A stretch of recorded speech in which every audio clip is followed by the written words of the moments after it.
The stage rolled in at noon, wheels grinding dust into the road.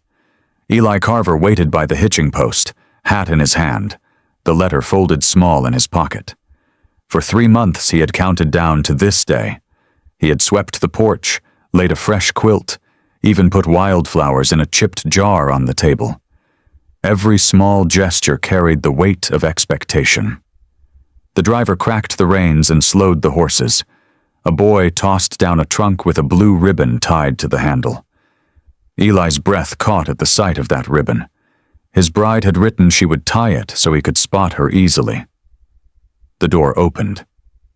A woman stepped down, steady on the rail, her black dress catching the sun. A veil shadowed her face, and a silver band hung from a chain at her throat.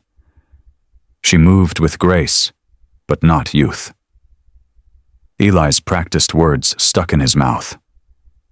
This was not the girl from the photograph, not the round-cheeked Hannah whose letters he had memorized. The woman lifted her eyes. Gray, calm, with lines at the corners that told of years Hannah had not yet lived. She set her bag down and looked at him as if she already knew the truth of him. "You're Eli Carver," she said. Her voice was low, sure. "I am," he answered, though his chest felt hollow. "I am Margaret Wells, Hannah's mother." The world stilled. Even the horses pawed quieter in the dust. Eli gripped his hat tighter. "My daughter won't be coming," Margaret said. She spoke plain, without apology. "I came in her place." The words struck harder than any blow. For months he had built a life in his head. A young wife stepping into his quiet house, a ribbon to match the letters. Now, standing before him, was a woman in mourning black. A widow. Eli tried to swallow the dust in his throat. "Why?" Margaret lifted her chin. "Hannah is not ready for this life. She thought she was, then she knew she was not. Better to stay home than to come here in half a heart. But a promise was made. I mean to honor it." She bent to lift the square trunk, heavier than it looked. Eli stepped forward, then stopped, unsure whether to reach for it or not. She steadied it against her hip with practiced strength. "I am a widow," she continued. "I know work. I know silence. I can keep a house and mend a fence. What I cannot be is 18 for you." The veil stirred in the wind, showing her face more clearly. She was handsome still, fine-boned, with tired beauty worn into her features. Something in her eyes held not just loss, but resolve. Eli stood with the letter heavy in his pocket. He thought of the quilt, the flowers, the empty chair waiting by his fire. This was not what he had paid for, not what he had waited for. Yet here she was, standing firm in the dust with his name on her lips, and nothing about her seemed false. The driver cracked the reins again, eager to move on. The stage rattled away, leaving silence behind. Margaret looked past Eli toward the house, then back to him. "Will you show me?" she asked. Her voice carried no pleading, only the steadiness of a woman used to stepping into places where she did not quite belong. Eli hesitated, then nodded. He hung his hat back on the peg, took the heavier trunk from her hand, and started towards the porch. Behind them, the road lay empty. Ahead, the house waited, not for Hannah, but for the stranger who had come in her place. The door creaked when Eli pushed it open. He stepped aside to let Margaret in first. She paused on the threshold, her black skirts brushing the clean boards. The air inside was cool and smelled faintly of soap and pine. She took it in quietly, her gaze moving over the table with its wildflowers, the chairs pushed neat beneath it, the iron stove swept free of ash. Eli set her trunk by the wall. He felt the weight of his own silence pressing hard on him. For months he had pictured a young bride gasping at the sight of his home, cheeks flushing at the bed with its fresh quilt. Instead, Margaret's expression stayed composed, though her eyes lingered a heartbeat longer on the flowers in their jar. She laid her gloves on the table, careful, as though she were entering a church. Eli watched her take in the single room. Stove, table, bed behind a curtain, shelves lined with jars he had filled during long winter nights. He felt suddenly exposed, as if she were reading not just the house, but the life that had built it. "This is a good place," she said at last. Her voice was quiet, not kind exactly, but respectful. "Neat," ordered. "A man who values such things is not common." Eli shifted, uneasy under the weight of praise. "I kept it ready," he said. The words felt foolish the moment they left his mouth. Ready for someone else? Margaret's gaze flicked to the bed corner. She did not smile, but something softened in her face, a recognition of what had been expected. She walked to the shelf and traced the rim of a jar with one finger, then folded her hands before her as though to steady herself. By evening, the air carried the smell of cut hay from the south field. Eli lit the lamp and set it on the table, the flame small against the widening dark. Margaret moved with calm assurance, unwrapping her bread, cutting it into even slices. Eli added beans from the pot on the stove, their steam rising in the quiet. They sat opposite each other again, the wildflowers still between them, now beginning to wilt. Eli felt the strangeness of it settle deeper. He had expected a young woman asking nervous questions about life here. Instead, he watched a widow bow her head, whisper a brief grace, and then eat with the steady rhythm of someone long used to feeding others first. Her hands were work-worn but graceful, the veins standing out faintly. She broke her bread into small pieces, dipping them into the beans. Eli found himself watching her with an attention he could not quite explain. "You work alone?" she asked at last. Her voice was steady, but the question carried more weight than idle talk. "I do," Eli answered. "Hired men now and again, but they don't stay long." Margaret nodded. "Hard to make them stay when there's nothing but silence at the table." The words struck sharper than he expected. He thought of long winters, the only sound his own boots by the stove. He cleared his throat. "And you? You had help?" "My daughters," she said. "When they were young. Then, after my husband passed, only Hannah. The rest scattered to marriages or city work. Silence found me too." Her gaze dropped to her plate. For the first time since her arrival, Eli saw weariness in her shoulders, the kind that no sleep could cure. They ate on, the sound of spoons against tin plates filling the room. Outside, the coyotes began their calls. Eli felt the emptiness of the plains pressing at the walls, yet the presence across the table held it back somehow. When the plates were cleared, Margaret rose and began washing them without asking. Eli moved to protest, then stopped. The sight of her at the basin, sleeves rolled to the elbow, hair loose from its pins, unsettled him more than any argument could have. It looked too natural, as though she had always belonged here. He stepped to the door and looked out at the fading light. The fields lay in shadow, the fence posts stark against the horizon. Behind him, the water splashed and dishes clinked, the sound of a house lived in.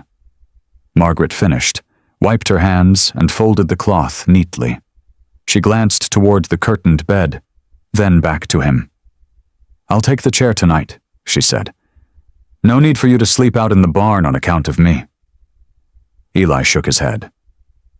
"I've done it before." Her eyes softened, almost a smile, though it didn't quite form. "Then perhaps we'll trade tomorrow." The lamp flickered between them. Neither moved for a long time. Then Eli reached for his coat. "I'll check the stock." Margaret nodded. He stepped out into the cool night, but as he closed the door, He realized the silence inside no longer felt the same as it had yesterday. "My husband's house was never this clean," she said. "He was a good man, but careless with order. I spent half my life chasing mud from the floor." Her voice carried no bitterness, only memory. Eli nodded. He could think of nothing else to do. After a silence, Margaret drew out a small bundle from her bag and placed it on the table. A loaf wrapped in cloth and a paper folded thrice. "Bread," she said, "and her last letter." She pushed the paper toward him. Eli hesitated before touching it. The handwriting was Hannah's, neat, with little flourishes in the capitals. He unfolded it carefully. The words struck him like cold water. She had written of gratitude, of hope, but also of fear. She spoke of her mother's counsel, of her doubts about the frontier, of the weight of leaving everything behind. At the bottom, one line. "Forgive me if I cannot come." He folded it again, slower than he had opened it, and set it down. Margaret's eyes were on him, steady, as though braced for his anger. "I don't blame her," he said finally, surprising himself with the honesty.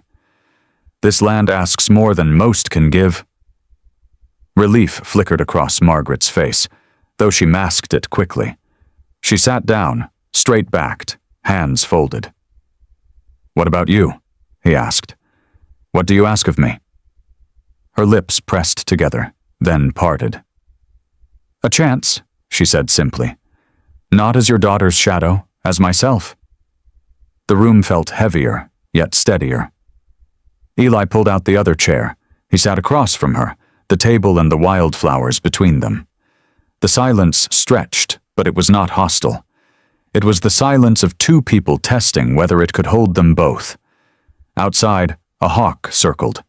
The sun shifted, laying new light across the floor.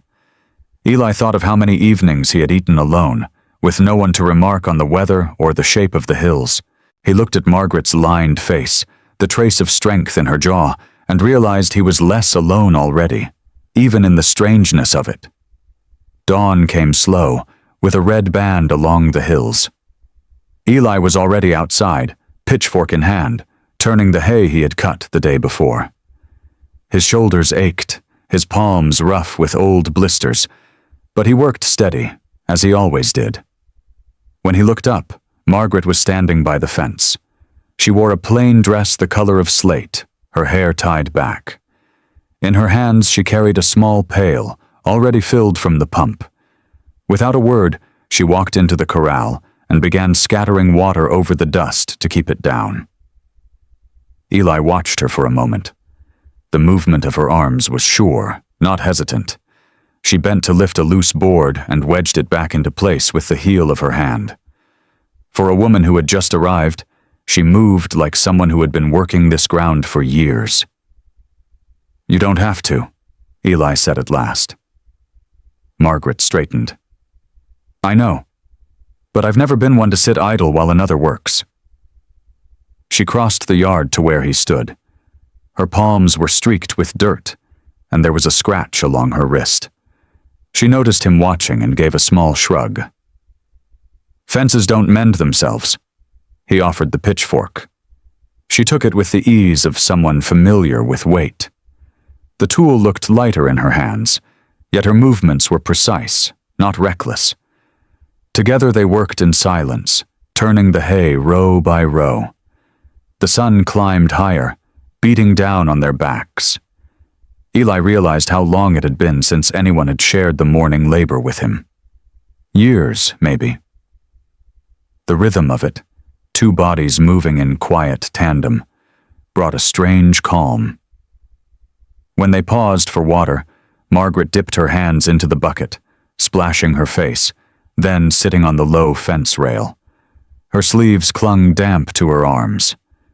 She looked not fragile, but enduring, like someone shaped by years of necessity. "My husband never cared much for the fields," she said after a while. "Always preferred trading in town. Left me to the chores when he could." She shook her head lightly, a hint of bitterness in the movement. I told myself it was fine, that it was a wife's lot. But truth is, I kept more than I should have carried. Eli leaned on the fence post, listening. The admission carried no self-pity, only a kind of tired honesty. "And yet you came here," he said. Margaret's gaze lifted to meet his. "Because I know what this life demands, and because I'd rather stand beside a man who works it than alone in a house full of echoes." The words settled heavy in him. He had been alone so long, he had forgotten what it meant to have someone see the weight and speak to it directly. A hawk cried overhead, circling above the field. Margaret shaded her eyes with one hand, following its flight. "Even the hawks don't fly alone," she murmured. Eli didn't answer. He only watched her as she rose again, dusted her skirts, and returned to the work as though the land already belonged to her too.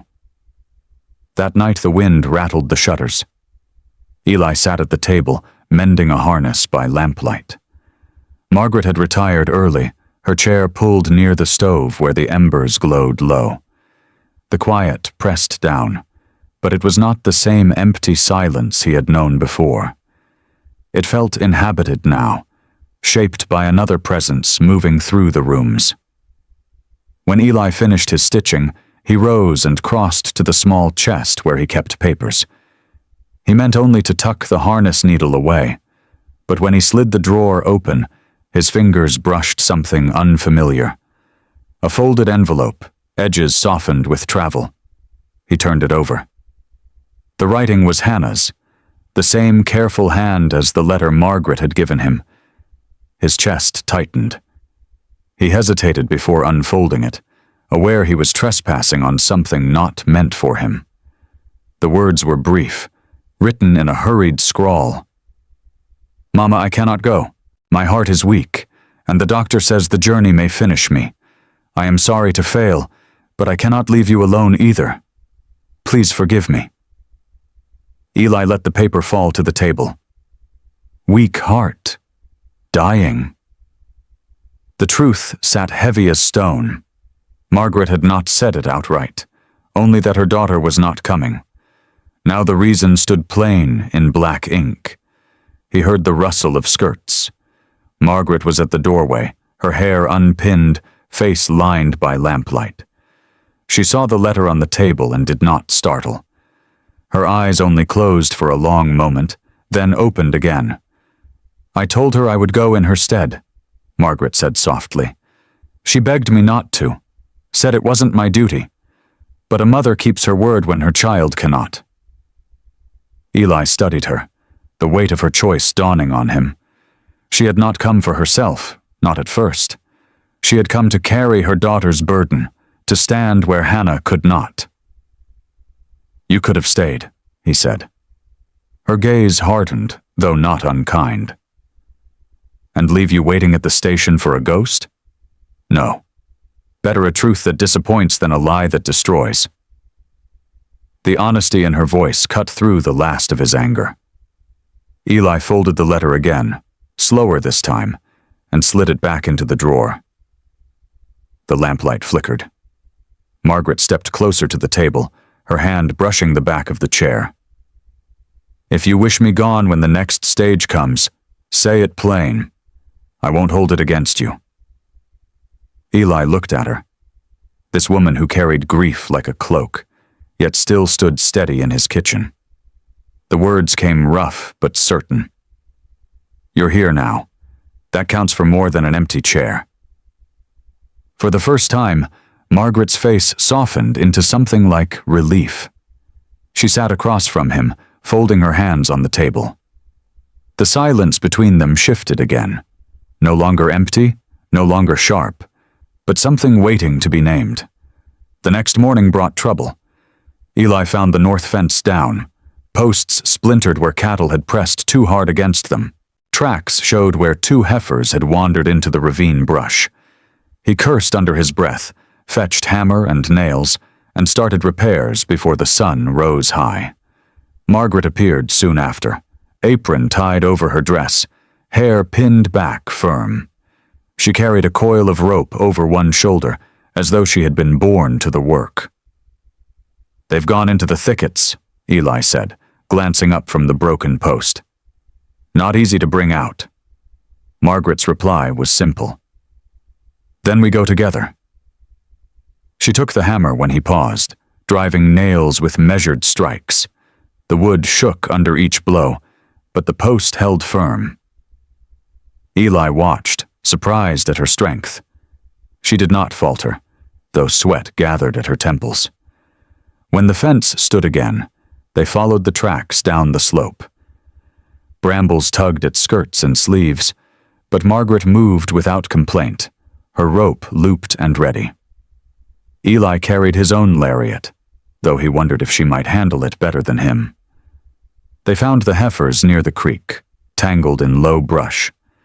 The animals snorted and shifted nervously as they approached. Eli raised his hand to calm them, but before he could step closer, Margaret was already at work. She spoke low, steady words, moving slowly. Her rope swung once, twice, then settled neatly around the neck of the nearest heifer. With careful tugging, she let it free of the branches. The second followed soon after, soothed by her calm presence. Eli stood back, watching. The sight of her guiding the cattle with quiet authority stirred something he hadn't expected. Not admiration alone, but a sense of partnership. Two people working side by side, without question or hesitation. When both animals were back inside the corral, Margaret wiped her hands on her apron, breathing hard but steady. Eli leaned on the fence, studying her. "You handle yourself well," he said. She met his gaze, a faint smile flickering. "I've been a widow a long time. A woman learns, or she loses everything." The words carried no boast, only truth. For a while they stood in silence, the cattle shifting quietly behind them. Eli realized how rare it was to share such moments. No awkwardness, no forced speech, just the work completed, the land steady around them. Margaret rested one hand on the fence rail, eyes on the horizon. "Your fields stretch far," she said. "More than one man can tend." Eli followed her gaze. He knew it too. The land was wide, demanding more than his two hands could give, yet he had never admitted it aloud. "Maybe," he said finally. Margaret looked at him, her expression unreadable. "Maybe is the start of most truths," she said. Eli found himself nodding. For once, he did not feel the words had slipped past him. By late afternoon, the sky turned iron gray. Clouds stacked heavy above the plains, and the wind bent the grass in restless waves. Eli stepped out to secure the barn doors, glancing at the horizon where lightning stitched the distance. Margaret was already outside, gathering laundry from the line. The wind snapped the sheets like sails, but she pulled each one down with swift, practiced hands. Her hair came loose, strands whipping across her face. She caught them back, tied the bundle, and hurried toward the porch. "Storm's close," Eli said, taking the bundle from her arms. "I've seen worse," she answered, though her breath came fast. Rain broke just as they reached the door. The downpour hammered the roof, rattled the shutters, and hissed against the fields. Inside, the lamp flame danced in the draft. Eli checked the latch on each window, while Margaret set the wet bundle near the stove. The storm deepened. Thunder shook the beams. Eli fetched buckets in case the roof leaked, then stood by the window, watching the trees bend nearly double. Margaret joined him, her arms crossed tight against the chill. "It's a hard country," she said quietly. "Demands more than most can give." Eli nodded. "Takes everything, gives little back." Her eyes lingered on him, thoughtful. "And yet you've stayed." He shrugged. "Had nowhere else to go." Lightning split the sky so bright it lit the whole room. Margaret flinched, then steadied herself. Eli noticed, but said nothing. Instead, he pulled another chair close to the stove and motioned. She sat, and he joined her, the storm roaring outside. For a long time, they listened. The wind keened through the cracks, rain drummed, and thunder rolled. Inside, only the soft creak of wood and the sound of their breathing filled the space. Margaret reached into her pocket, drew out a small keepsake, an old brooch, silver worn thin. She turned it over in her fingers, eyes distant. "My husband gave me this the first winter after we wed," she said. "He was a difficult man, but not always cruel. Sometimes I forget those parts." She set the brooch on the table, folded her hands in her lap. "When he died, I swore I'd never lean on anyone again. But storms don't care about vows." Eli studied her face, the strength and the sorrow both there. He thought of his own nights weathering storms alone, hands gripping the table, waiting for the roof to give. And for the first time, he let himself speak it. "I don't like the silence," he said. "Not when it stretches for days. Feels like it swallows a man whole." Margaret met his eyes. Her voice came softer than the storm. "Then maybe we shouldn't let it." The thunder rolled again, but the space between them felt different now. Closer, warmer, as though the storm outside had driven them nearer to some unspoken truth. The storm passed by dawn, leaving the earth soaked and the air sharp with the scent of wet grass.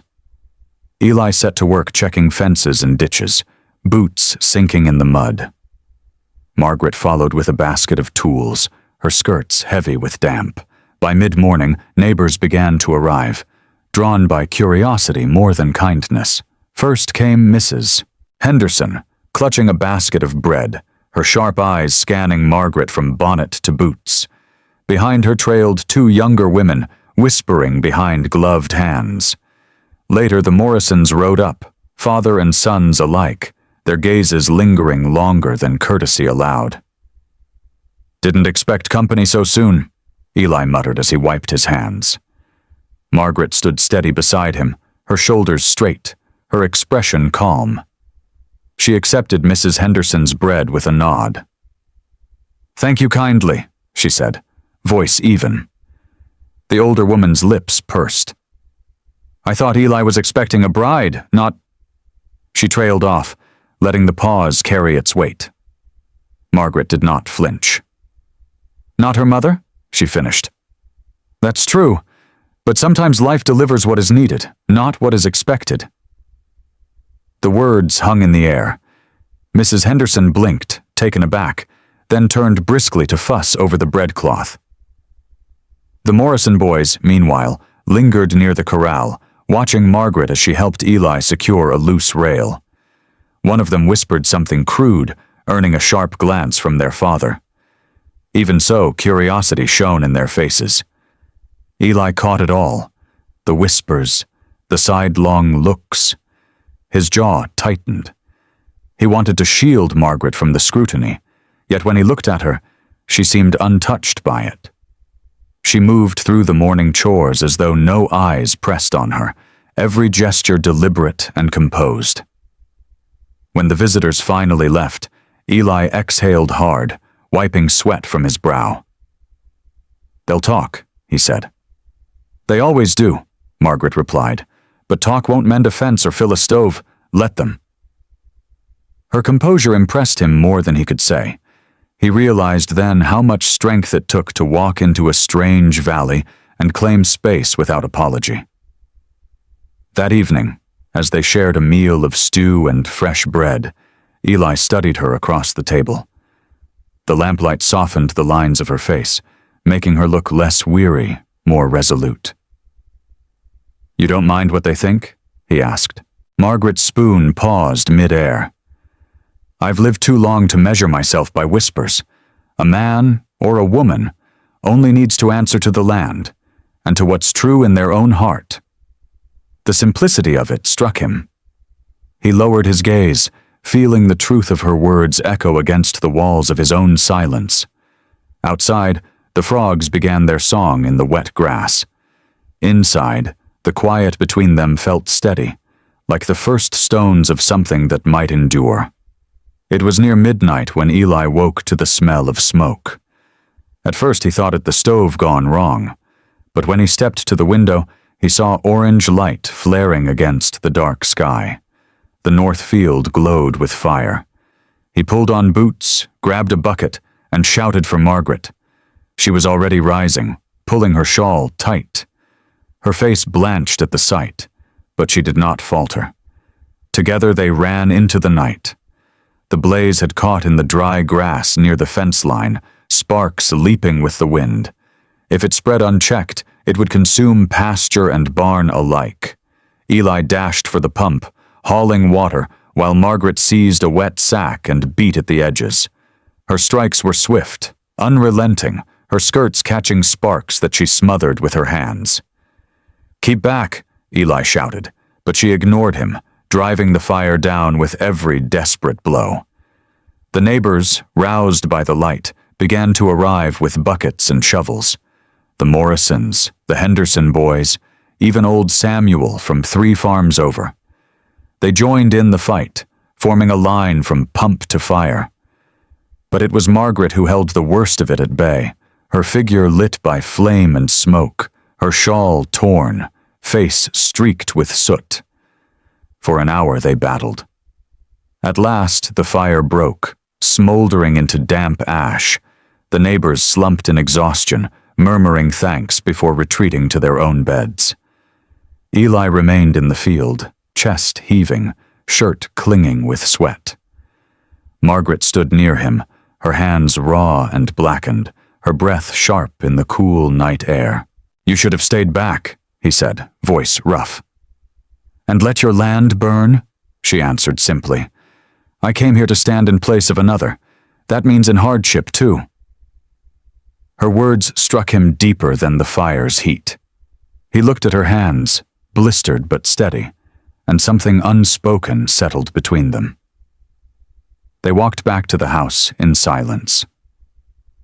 At the porch, Margaret paused, leaning on the rail as though the weight of the night had finally found her. Eli touched her arm, hesitant. She did not pull away. "You've done more for me than anyone had reason to," he said quietly. Margaret met his eyes, smoke still clinging to her hair. "Maybe that's reason enough." The lantern flickered between them, casting shadows across the worn boards. For a moment, Eli thought of the empty years behind him, of all the silence and all the waiting. And he knew then that nothing was the same anymore.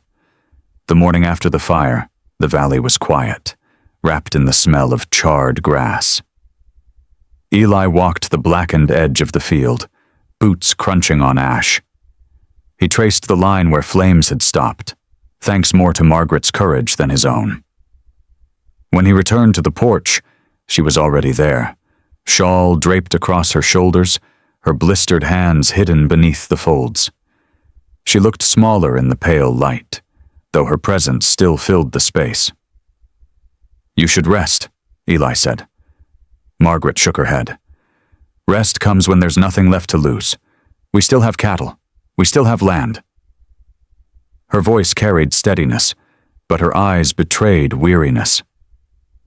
Eli sat beside her, close enough to feel the weight she carried. For a long moment they said nothing. At last she spoke. "Eli, I came here in place of another, a daughter meant for you. I have no right to claim more than that. But after last night I cannot pretend I am only passing through." Her words hung between them, heavier than smoke. Eli thought of the months of letters he'd written, the picture he had painted of a life with someone who never arrived. He thought of the silence that had filled his house before Margaret stepped off the wagon. And he thought of the woman beside him now, who had faced fire and storm without turning away. "I wanted a bride," he said slowly. "But what I've been given is something I never expected. A partner." Margaret's gaze lifted, steady and searching. "And is that enough?" Eli looked out across the land. The scarred field, the patched fences, the barn still standing against the wind. "It's more than enough," he answered. She exhaled, a sound caught between relief and disbelief. Her hands trembled as she pulled the old silver brooch from her pocket, the one she had shown him during the storm. She placed it on the porch rail. "This was the last thing my husband gave me. I kept it as proof that I was not forgotten. But maybe it's time I leave the past where it belongs." She turned the brooch once in the light, then closed his hand around it. "If you want me here, truly want me, then I'll stay. Not as a shadow of another promise, but as myself." Eli closed his fingers over the brooch, feeling the worn edges press into his palm. His throat tightened. "Stay," he said. "Stay, Margaret." For the first time, she smiled without reservation. It was not the smile of a woman who had lost, but of one who had chosen. The wind shifted, carrying the smell of wet earth, of survival. Together they sat on the porch, watching the land recover its calm. Eli realized the waiting was over. The loneliness that had filled his days had given way to something steady, unexpected, and real. Sometimes the wrong arrival was the right answer.